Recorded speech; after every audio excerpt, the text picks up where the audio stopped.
Hello there, friends. Welcome to BJJ Meditations.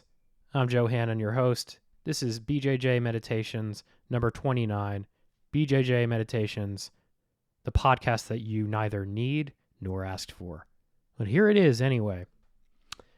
Got some violent thunderstorms rolling through New Jersey this afternoon. Kind of love it when a cold front pushes through. You can really feel like the energy and the tension in the air. It's kind of a nice little metaphor for what's going on now. As I sit almost a week post-competition, made it through mostly unscathed. I say mostly because I lost my first match by a pretty gnarly calf crusher that has me limping a little bit, but I'm very grateful that it was a calf crusher and not an ankle lock like it could have and probably should have been.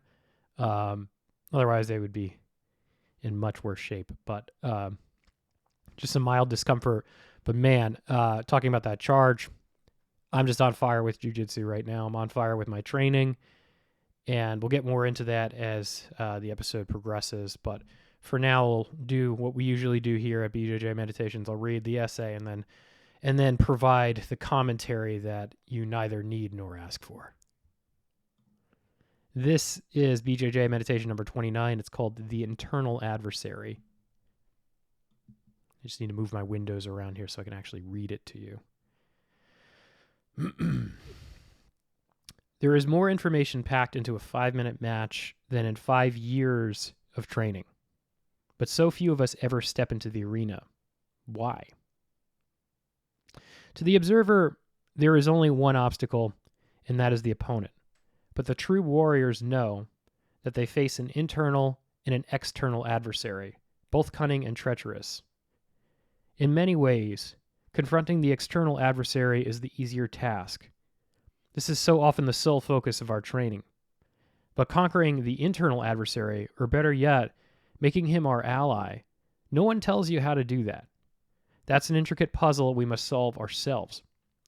We focus our training on the external adversary. Meanwhile, the internal adversary skulks in the shadows, whispering dark secrets into our psyches, growing stronger by the second. Fortunately, the internal adversary grows weaker in daylight. If we can bring him out into the sun, sit with him, have a conversation, he softens, spills his guts, becomes a known and trusted part of our being. I would not have realized this had I not decided to compete again after 3 years away. A lot has changed. I have a little boy now. My professional life looks completely different. I've overhauled my body. I've taken my mind and soul down to the studs, rebuilding both from the foundation up. I have brought the internal adversary out into the light of day. It has been a gut-wrenching growth and training process. And all the while, my jiu-jitsu practice remained consistent, but there was a slackness to it. It had a quality of looseness and exploration. Much whimsy, not much iron. The decision to fight again, to play for keeps, shifted everything. To say I put on iron armor was and is inaccurate. It would be better to say that the iron armor emerged from my soul and girded my being. What's different now is that the internal adversary sits in the sunlight. During my first match, he was freaking the fuck out, and he cost us the fight.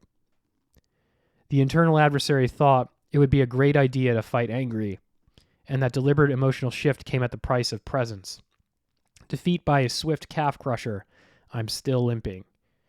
But the internal adversary mostly blew his wad in that first fight. For the second, he was quiet. I was in control, operating on instinct. Only when I let the thinking mind take over did I make a tactical blunder that would cost me the fight. I walked away with 2 losses, but I do not feel like a loser. For the first time, I feel like a true warrior. I know how to master the internal adversary. The path forward is clear to me, and my iron armor is on. Yeah, so I am really glad that I made the decision to compete again. And I think that this was just a really low stakes local tournament that I signed up for because as a brown belt, I could do it for free.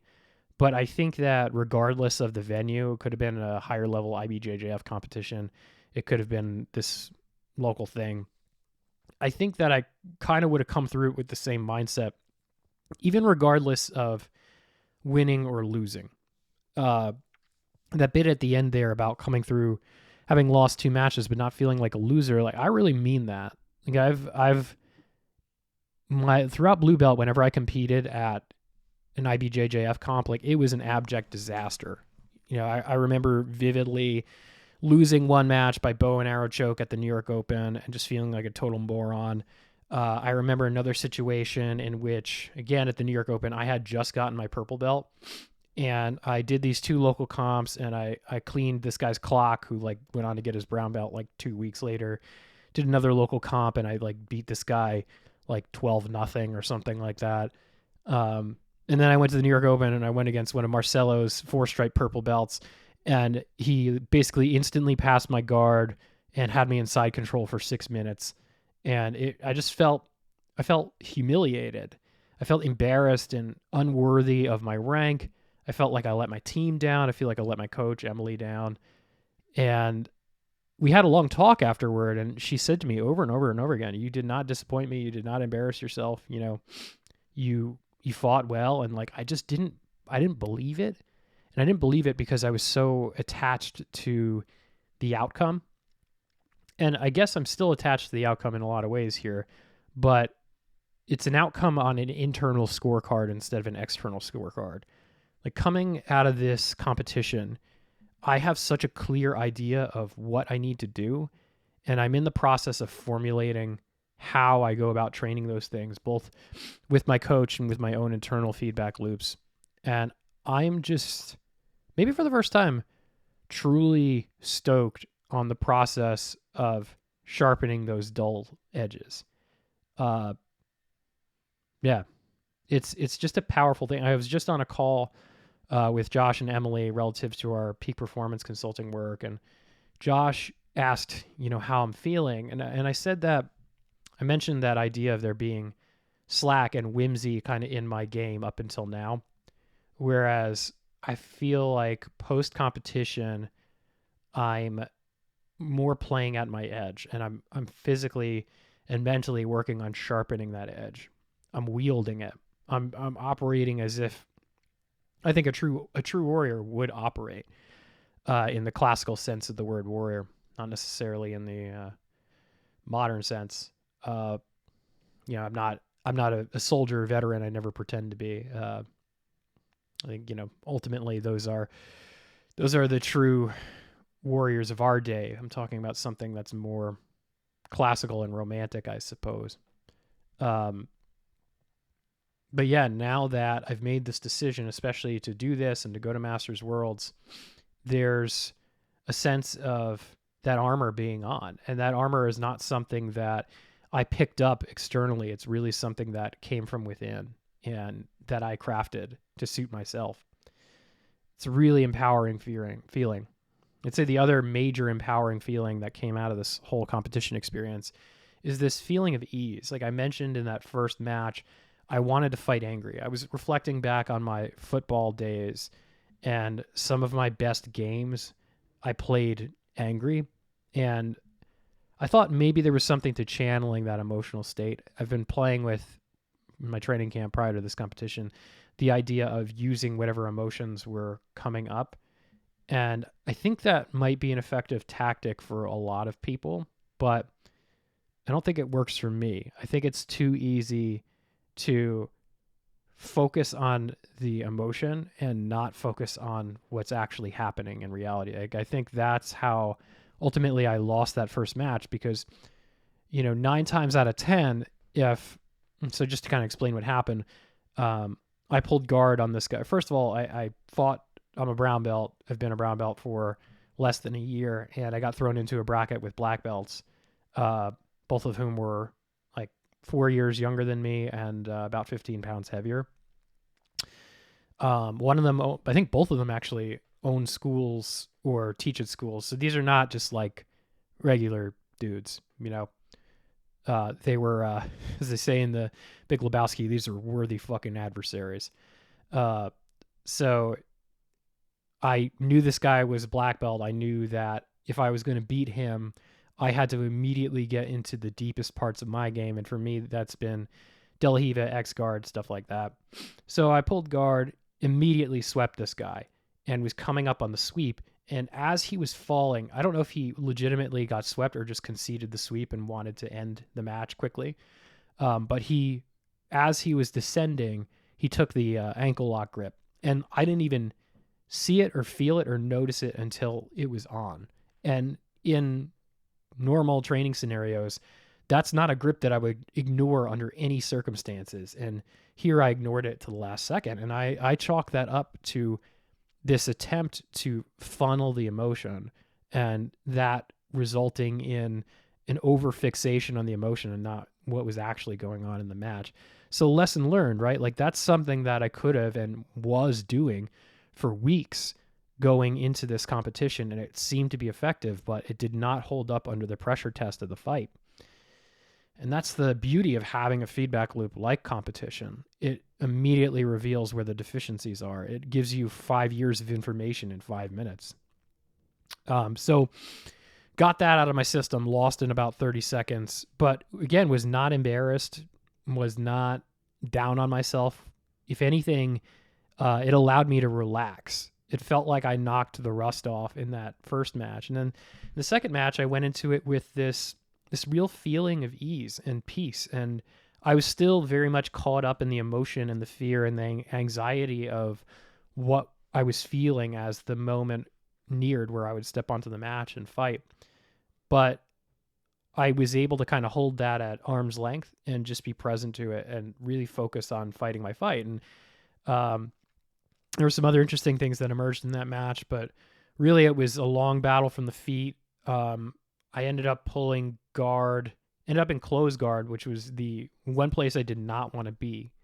The other thing this competition revealed is that I have inaccurate gauges of like what's good and bad. Like I did not want to play close guard because in the past when I've played close guard in competition, it's become this very static, grinding fight that, you know, it's ugly to watch. You run the risk of getting dinged for stalling, stuff like that. So I didn't want to be there, but very quickly, Emily, my corner woman, realized that this guy had not much of an answer for my close guard. And I don't know if that's more a testament to the quality of my close guard or just my build versus his build. This guy was on the shorter, stockier side, and I'm on the longer and, dare I say, stronger side. He did not have an answer for my close guard, and I was able to just work submission attempts on him, and I got an advantage, and he got penalized for stalling. And I'm pretty confident that in hindsight, I could have kept him there all for the remainder of the match. And energy-wise, I felt totally in control. I felt like I could have fought all day. But there was that inner gauge of quality talking. Don't play close guard. Don't play close guard. Close guard's no good. So when I had the chance, I opened the guard and swept him. But because I was thinking this is the same guy who ankle locked me in the first match, it's kind of like a dummy sweep. I was so concerned with the foot placement on his hips and not getting ankle locked that like I launched this guy across the mat. And by the time I got to him, he was able to get back up to his feet. So I never secured the sweep, never got the points. From there, I pulled guard again, and he ankle locked me again. You know, this guy is clearly an ankle lock guy. It's his specialty. And yeah, you know, it's interesting. I think one of the tactical and technical blind spots of our gym is that we always encourage students to never sacrifice top position, for a submission. So for example, if I'm on my feet, it would be kind of, unless it was a Hail Mary, I'm down on points and I'm trying to win, it would be unconscionable to me to sit into an ankle lock. And this guy was totally comfortable breaking that rule. So there again, in that 5 minutes of competition, it reveals a major tactical and technical blind spot that 5 years of training in the same school with the same people over and over again might not reveal, but 5 minutes of competition does. So yeah, you know, now I'm just thinking about like, okay, I had this skewed sense of quality and utility toward close guard. What really is the best guard to use? Well, the best guard to use in any given scenario is going to be dictated by the fight, by the nature of what's happening in the present. And I could also say dummy at the end of that. Of course, it seems obvious to say now in hindsight, but these are the things that are not so obvious unless you have this external feedback loop of competition. So, yeah.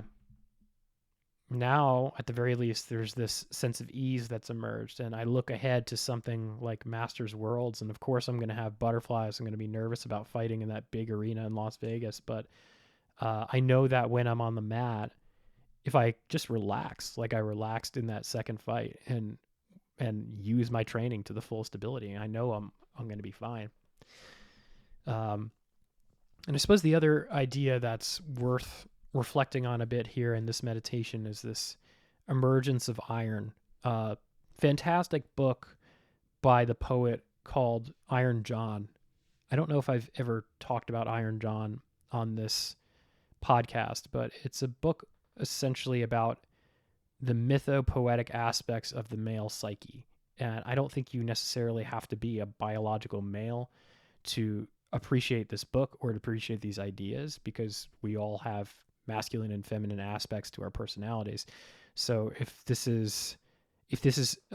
you've ever wondered sort of about the mythopoetic origins of how you feel in terms of how you feel masculine, this is a really great way of understanding it. And what Bly does is he relates these different aspects of the male psyche and the male personality using this Grimm, I think it's a Grimm's fairy tale of the story of Iron John.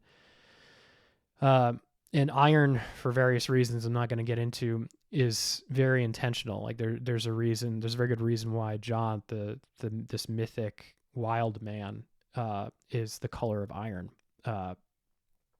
So I'm playing with this idea of iron as a material for armor. And of course, iron it's an essential component of our blood. I see my armor as something that has arisen from within. It's a product of not just taking my shit on the mats and really pulling myself apart as a fighter, as a grappler, but taking my shit on globally. And I think that it's very easy to fall into the mindset of we can take our shit on separately from a physical practice. And I certainly think you can. Like, for example, if you're just not somebody who's inclined to physical activity and you need to go to talk therapy, or you need to, I don't know, go get some body work done from like a really skilled chiropractor or massage therapist or something like that, that's fine. But I think that it certainly helps to have a physical practice that feeds into that more metaphysical or spiritual practice. These two things kind of complement each other hand in glove. And I think that this emergence of this iron armor is sort of a metaphor for this confidence that has emerged in me, just from doing these things in tandem. And hey, I've got these feedback loops in place now to improve that process, to improve that emergence, to improve that strengthening. And I'm just so stoked to keep it going because the results kind of speak for themselves.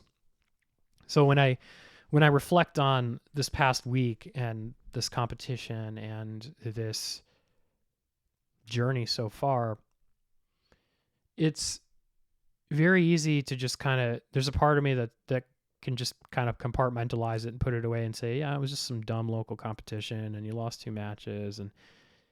And that's true. That's just as true as all these other things that I'm saying right now, this higher level stuff. But I think that this is the beauty of being a meaning-making animal, is we can look at these things and decide what we want to do with them and decide what narrative we're going to form from them and how we're going to relate to that narrative. And the narrative that I'm relating to is this is just another step forward on the martial path.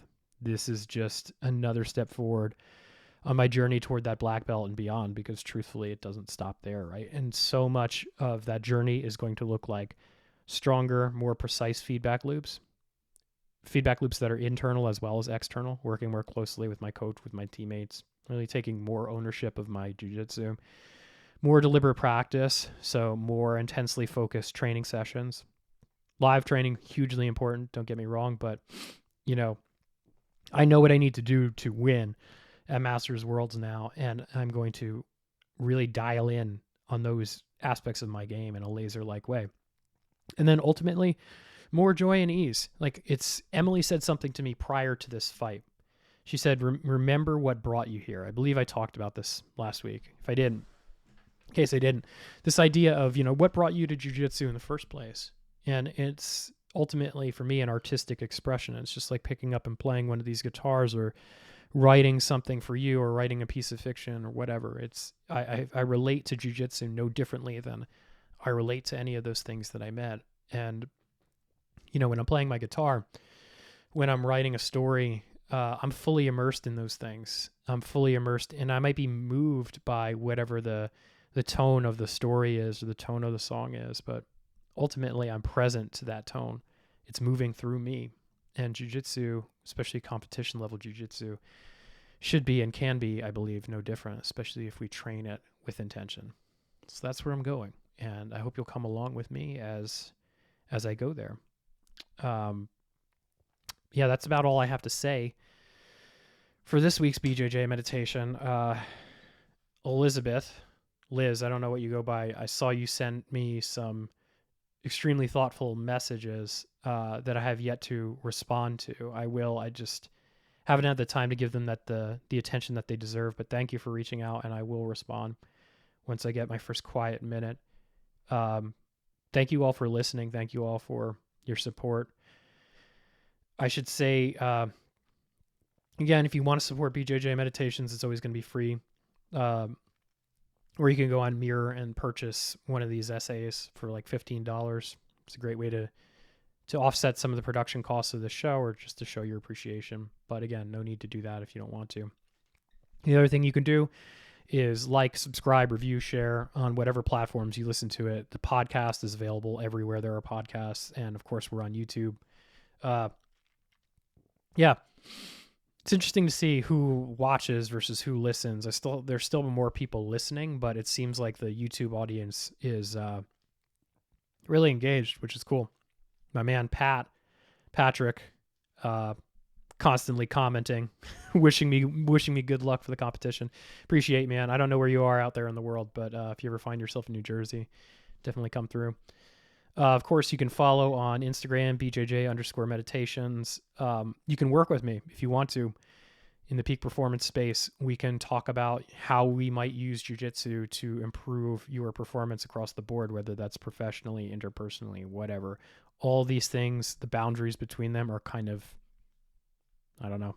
I want to say they're kind of abstract. They're not as firm. They're not as rigid as we think we are. How we do anything is how we do everything, and all of these things intersect. So if you want to potentially talk about some of that stuff, I'm open to it. That's what I do day in, day out with Emily Kwok and Josh Waitskin in our consulting business with some professional athletes. I won't name them out of privacy reasons, but some pretty high-level people, also some pretty high-level people in industries you might have heard of. So we got the stuff to help you.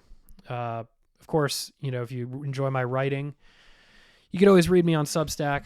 That's where I do non-jiu-jitsu writing. I just put up a short story last few weeks back, a World War I story. Spent a lot of time when I was in Europe prior to the pandemic in Belgium, just touring a lot of the World War I battlefields. And one of the big revelations, there aren't a lot of Hannons in the world, and I kind of never really knew why. One of the big revelations as I was touring Belgium was that there are just so many people with my last name, men with my last name, who died just in that theater of the war. If you go to the Menin Gate, there are at least a dozen of us on the Menin Gate. There are more where their bodies were actually recovered in some of the cemeteries. And I think most of my family was killed in World War I. So that's why I've always been drawn to that conflict, and among some other reasons too. And it's a story told from the trenches, again, highly indebted to the poet Robert Bly and Iron John. But you can check that out if you want. And then, of course, come and train at Princeton Brazilian Jiu-Jitsu. I remembered to put the shirt in the shot today. Really improving as a podcast host here, if I do say so myself. at least with the shameless promotional aspects of it. But yeah, come through. We welcome people from any and all schools. Doesn't matter. I teach mostly on Saturdays. I'm going to be teaching a Thursday night class soon going forward. Emily teaches on Tuesday nights. That's always a popular night, but really you can come through and work with any of our instructors. They're amazing people, and we will welcome you with warm, sweaty embraces as we that's how we show our love in this sport, right? Anywho, it's been great talking to you today. I have a very exciting podcast coming out with Emily. I don't know where it's going to run. It might go on BJJ Mental Models. It might go here. It might go both places. It might be our own podcast. We haven't decided yet, but we have a very interesting podcast coming out. I think it's interesting. You might think it sucks. If you think it sucks, let me know. It's going to be on pedagogy, how and why we teach jiu-jitsu. It's an interesting conversation with one of our students who is, I like to say, a rehabilitated academic, and how sort of the traditional academic experience of teaching, of professing, translates or doesn't translate to the process of professing BJJ. Sounds like from there we're going to get more into feedback loops. I talk a lot about feedback loops on this podcast in the abstract. I don't think I've ever gotten concrete about like what mine actually look like, and I think we're going to save that for that series of podcasts. But anyway, stay tuned for that, and thank you for your time. We will catch up again next week, and go train. Take care of each other while you're training in the process, and stay in the fight.